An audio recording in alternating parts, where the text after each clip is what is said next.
Plusieurs jours que la coalition battait de l'aile aux Pays-Bas. Des négociations d'urgence étaient en cours. Et puis vendredi, dans la soirée, le Premier ministre annonce finalement la démission du gouvernement.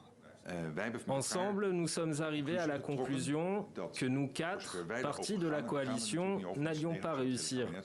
C'est la raison pour laquelle j'ai réuni le gouvernement et j'ai suggéré que nous donnions notre démission. Cette proposition a été acceptée à l'unanimité.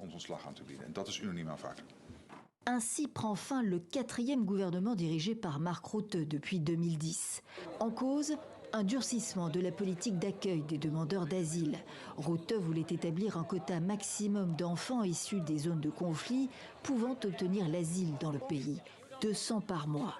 Mais ses partenaires, la Christian Unie et le D66, ont refusé cette mesure qui aurait empêché les réfugiés déjà sur place d'être rejoints par leurs propres enfants.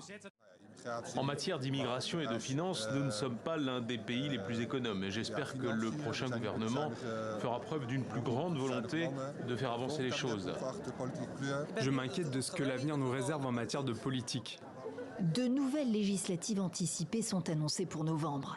Face à la pression accrue de l'extrême droite anti-immigrationniste et l'ancrage récemment consolidé d'un nouveau parti d'agriculteurs critiques de l'Union européenne, la constitution d'un gouvernement durable sera encore plus ardue pour le vainqueur. En 2022, il avait fallu 271 jours de négociations à Mark Rutte pour parvenir à une coalition. Il réfléchit pour l'heure à se présenter ou pas en tête de liste de son parti pour ce qui serait un 5e mandat.